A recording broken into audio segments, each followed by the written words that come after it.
पिछले एक महीने से मिडिल ईस्ट में हमें काफ़ी सारे इवेंट्स देखने को मिल रहे हैं। इन सभी इवेंट्स में एक ऑर्गेनाइजेशन का नाम बार बार सामने आ रहा है, जो कि है हिजबुल्लाह। लेकिन ये हिजबुल्लाह ग्रुप या ऑर्गेनाइजेशन एग्जैक्टली है क्या? ये कहाँ पर लोकेटेड है? ये क्यों फॉर्म हुआ था? इसके पास कितनी पावर और सपोर्ट है? ये सब इस वीडियो में मैं आपको एक्सप्लेन करूँगा। हिजबुल्लाह जो वर्ड है, इसका इंग्लिश ट्रांसलेशन बनता है पार्टी ऑफ गॉड। ये जो so called party of God है, ये एक आर्म्ड मिलिटेंट ग्रुप है जो कि लेबनान में बेस्ड है। लेबनान देश इसराइल के एकदम नॉर्थ में आता है और इसको फॉर्म किया था लेबनान के कुछ क्लेरिक्स या फिर रिलीजियस लीडर्स ने अर्ली 1980s में।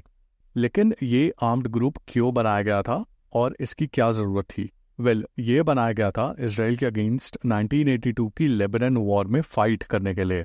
इस 1982 की लेबनान वॉर में इसराइल ने लेबनान के सदर्न पार्ट पर अटैक किया था और उसे कैप्चर कर लिया था। या फिर हम ये भी कह सकते हैं कि इसराइल ने लेबनान के सदर्न पार्ट को इन्वेड कर लिया था। और ये ऐसा पहली बार नहीं था जब इसराइल ने लेबनान के सदर्न पार्ट को इन्वेड करने का अटेम्प्ट किया हो। 1982 की इन्वेजन से 4 साल पहले यानी कि 1978 में भी इसराइल ने लेबनान के सदर्न पार्ट को इन्वेड किया था। लेकिन इसराइल को लेबनान को इन्वेड करने की ज़रूरत क्यों पड़ी? देखो, जब से इसराइल का फॉर्मेशन हुआ है 1948 में, तब से इसराइल और पैलेस्टीन के बीच कॉन्फ्लिक्ट चल रहा है। और एक बॉडी जिसका नाम है पैलेस्टीन लिबरेशन ऑर्गेनाइजेशन, जिसको शॉर्ट में PLO भी बोलते हैं, ये ऑर्गेनाइजेशन पैलेस्टीन को पूरे वर्ल्ड में ऑफिशियली रिप्रेजेंट करती है। और इसकी काफ़ी प्रेजेंस थी साउथ लेबनान में। और साउथ लेबनान में रहकर PLO और इसराइल की फोर्सेस के बीच में काफ़ी वायलेंट अटैक्स और काउंटर अटैक्स होते रहते थे। अब साउथ लेबनान से आने वाले इन अटैक्स को रोकने के लिए इसराइल ने 1982 में लेबनान के सदर्न पार्ट की इन्वेजन करने का डिसीजन लिया। अब इसराइल के इस इन्वेजन के अटेम्प्ट को रोकने के लिए लेबनान में एक मिलिटेंट ऑर्गेनाइजेशन का फॉर्मेशन हुआ जिसका नाम था हिजबुल्लाह। हिजबुल्लाह को, जैसे मैंने आपको बताया, कि लेबनान के कुछ रिलीजियस लीडर्स ने बनाया था। लेकिन हिजबुल्लाह को बनाने में एक वेस्ट एशिया के देश ईरान का काफ़ी बड़ा हाथ रहा है। ईरान ने हिजबुल्लाह को कई तरह से असिस्टेंस दी। फर्स्टली, ईरान की पैरामिलिट्री ऑर्गेनाइजेशन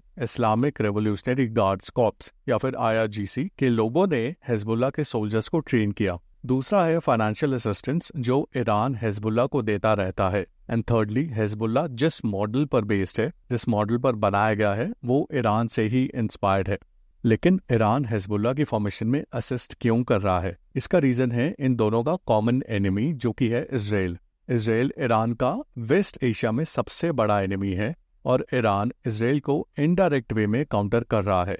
इनडायरेक्ट वे में काउंटर करना मीन्स प्रॉक्सीज के थ्रू। ईरान ने वेस्ट एशिया में mainly 3 armed militant groups form किए हैं, जिनमें से पहला है हमास, जो कि गाजा स्ट्रिप में है। दूसरा है यमन में हाउथीज और तीसरा है लेबनान में Hezbollah. Hezbollah is basically a proxy of Iran, जिसका यूज ईरान करता है इसराइल पर अटैक करने के लिए। अब हिजबुल्लाह का हम स्ट्रक्चर देखें तो हिजबुल्लाह बेसिकली 2 पार्ट्स में डिवाइडेड है, या फिर हम ऐसा भी कह सकते हैं कि हिजबुल्लाह के 2 विंग्स हैं। इनमें से पहला है पैरामिलिट्री विंग, जिसमें आती है हिजबुल्लाह की पूरी फाइटिंग फोर्स। इस पैरामिलिट्री विंग को जिहादी काउंसिल भी बोला जाता है। हिजबुल्लाह का जो दूसरा विंग है वो है पॉलिटिकल विंग। इस पॉलिटिकल विंग के थ्रू हिजबुल्लाह लेबनान की नेशनल पॉलिटिक्स में पार्टिसिपेट करती है। इस पॉलिटिकल विंग को एक पॉलिटिकल पार्टी का नाम दिया गया है, जो कि है loyalty to the resistance bloc party.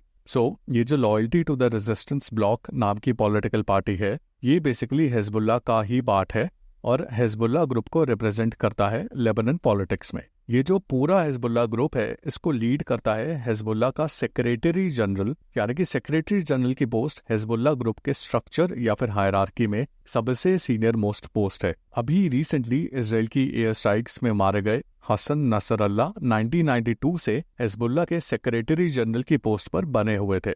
अब ये हिजबुल्लाह ग्रुप आखिरकार कितना पावरफुल है? अगर आपको ये लग रहा है कि गाजा के हमास या यमन के हाउथीज जैसे हिजबुल्लाह भी सिर्फ एक मिलिटेंट ग्रुप है जो इसराइल के अगेंस्ट आर्म कॉन्फ्लिक्ट में इन्वॉल्व होता है, तो आप शायद हिजबुल्लाह को अंडर एस्टिमेट कर रहे हो। हिजबुल्लाह को कंसिडर किया जाता है as the most heavily armed non state organisation in the world. यानी कि अगर सभी देशों की सरकारों को हटा दे तो दुनिया में जितनी भी ऑर्गेनाइजेशंस या एंटिटीज या ग्रुप्स बचते हैं उन सब में से हिजबुल्लाह सबसे ज्यादा पावरफुल है। अगर हम हिजबुल्लाह की मिलिट्री पावर की बात करें तो हसन नसरल्लाह ने 2021 में ये क्लेम किया था कि हिजबुल्लाह के पास 1 लाख से भी ज्यादा ट्रेन्ड सोल्जर्स हैं। सोल्जर्स के अलावा हिजबुल्लाह के पास 40,000 से लेकर 1,20,000 तक रॉकेट्स हो सकते हैं। इसके अलावा हिजबुल्लाह एंटी एयरक्राफ्ट और एंटी शिप मिसाइल्स जैसे वेपन्स भी पोसेस करता है। सो हम कह सकते हैं कि हिजबुल्लाह मिलिटरीली काफी ज्यादा पावरफुल है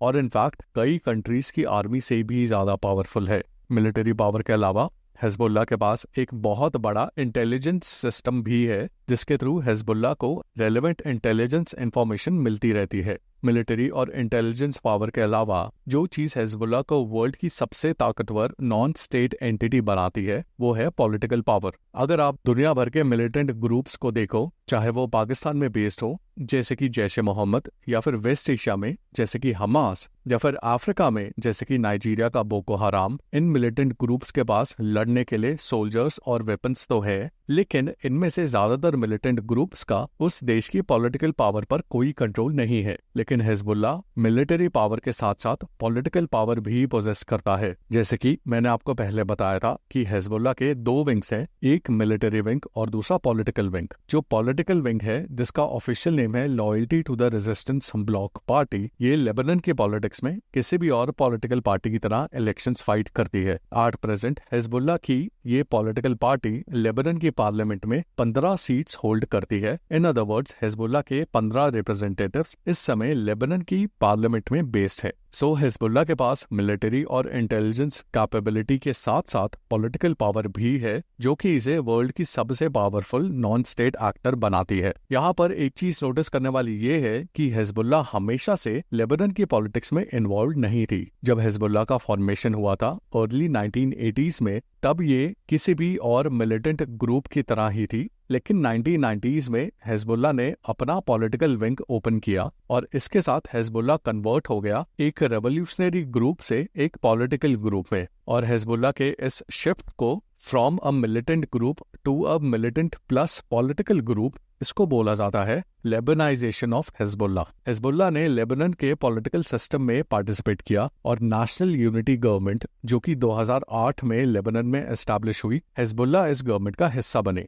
अब हिजबुल्लाह को पॉलिटिकल स्फीयर में इलेक्शंस जीतने के लिए लेबनान के लोगों का सपोर्ट चाहिए। लेकिन हिजबुल्लाह के पास लेबनान के लोगों का कितना सपोर्ट है, कितने लोग हिजबुल्लाह को सपोर्ट करते हैं और कितने इस ग्रुप के अगेंस्ट हैं? वेल, इसका आइडिया हमें लग सकता है अरब बैरोमीटर के डेटा से। अरब बैरोमीटर बेसिकली एक रिसर्च नेटवर्क है जो कि अरब वर्ल्ड से रिलेटेड स्टैटिस्टिक्स प्रेजेंट करता है। इसकी एक स्टैटिस्टिक के अकॉर्डिंग लेबनान के 40 to 45% लोग हिजबुल्लाह को सपोर्ट करते हैं। इनमें से ज्यादातर सपोर्टर्स शिया मुस्लिम्स हैं और साउथ लेबनान में बेस्ड हैं। इनफैक्ट हिजबुल्लाह भी मेनली शिया मुस्लिम्स से बनी है और साउथ लेबनान में ही एस्टैब्लिश्ड है। हिजबुल्लाह की इमेंस मिलिट्री और पॉलिटिकल पावर की वजह से इसे state with in a state बोला जाता है। लेकिन कई सारे कंट्रीज ने हिजबुल्लाह को एक टेररिस्ट ऑर्गेनाइजेशन डिक्लेयर किया हुआ है। इन कंट्रीज में यूएस और कई सारे वेस्टर्न कंट्रीज शामिल हैं। इतने सारे कंट्रीज ने हिजबुल्लाह को एक टेररिस्ट ऑर्गेनाइजेशन का स्टेटस दिया है क्योंकि हिजबुल्लाह ना ही सिर्फ लेबनान में बल्कि दूसरे देशों में भी आर्म्ड कॉन्फ्लिक्ट में इन्वॉल्व हो चुकी है। अगर हम विद इन लेबनान देखें तो हिजबुल्लाह ने इजराइल की 1982 की साउथ लेबनान इन्वेजन को रेजिस्ट किया। ऑल्दो ये इन्वेजन आगे जाके एक बड़े कॉन्फ्लिक्ट में कन्वर्ट हो गई और ये कॉन्फ्लिक्ट चला टिल 2000 जब इजराइल ने फाइनली लेबनान पर अपनी फोर्सेस को विड्रॉ किया। लेकिन सिर्फ 6 साल बाद दोबारा इजराइल का लेबनान से कॉन्फ्लिक्ट हुआ जिसे 2006 की लेबनान वॉर भी बोला जाता है। इस वॉर के दौरान इजराइल ने दोबारा से साउथ लेबनान को इन्वेड किया और हिजबुल्लाह ने इस कॉन्फ्लिक्ट में इजराइल के अगेंस्ट फाइट किया। लेकिन यूनाइटेड नेशन सिक्योरिटी काउंसिल में एक रेजोल्यूशन लाकर इस वॉर को खत्म किया गया। इस रेजोल्यूशन के अकॉर्डिंग इजराइल अपनी सभी फोर्सेस साउथ लेबनान से विड्रॉ करेगा और हिजबुल्लाह और बाकी मिलिटेंट ग्रुप्स अपने हथियार हमेशा के लिए सरेंडर कर देंगे। इजराइल ने तो इस रेजोल्यूशन के अकॉर्डिंग अपनी फोर्सेस को विड्रॉ कर लिया, लेकिन हिजबुल्लाह ने किसी भी तरह की डिसआर्मामेंट नहीं करी। इनफैक्ट 2006 की इस लेबनान वॉर के बाद हिजबुल्लाह और भी पावरफुल बनी और वो इतनी पावरफुल बन गई कि लेबनान देश की आर्मी भी इसके सामने वीक पड़ गई थी। सो ये तो दो मेजर कन्फ्लिक्ट्स थे जिनमें हिजबुल्लाह ने लेबनान में इजराइल के अगेंस्ट फाइट किया, लेकिन लेबनान के बाहर भी हिजबुल्लाह कई सारी एक्टिविटीज में इन्वॉल्व रही, जैसे कि 2012 से चल रही सीरिया की सिविल वॉर जिसमें हिजबुल्लाह ने सीरियन गवर्नमेंट का साथ दिया। सो although Hezbollah mainly south Lebanon में ही बेस्ड है, लेकिन इसका स्फीयर ऑफ इन्फ्लुएंस लेबनान से भी कई ज्यादा बड़ा है, और इसी वजह से ना ही सिर्फ इजराइल बल्कि कई और कंट्रीज ने इसे एक टेररिस्ट ऑर्गेनाइजेशन डिक्लेयर किया हुआ है। हिजबुल्लाह का अगर हम फाइटिंग का मेथड देखें तो ये नोटिस किया गया है कि हिजबुल्लाह कन्वेंशनल वेज में फाइट करने के अलावा असिमेट्रिक वॉरफेयर की टैक्टिक्स का भी यूज करती है। इनफैक्ट हिजबुल्लाह वेस्ट एशिया में प्रेजेंट सभी इस्लामिक मिलिटेंट ग्रुप्स में से ऐसा पहला ग्रुप है जिसने सुसाइड बॉम्बिंग्स, असैसिनेशंस और हाईजैकिंग जैसी टैक्टिक्स का यूज किया था। So Hezbollah is much more powerful, influential and organised than other militant groups. और इजराइल के हिजबुल्लाह पर रीसेंट अटैक्स के बाद,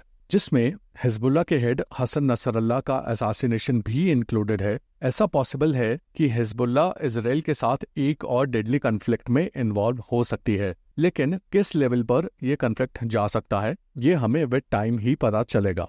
so this was a brief explanation of what is Hezbollah.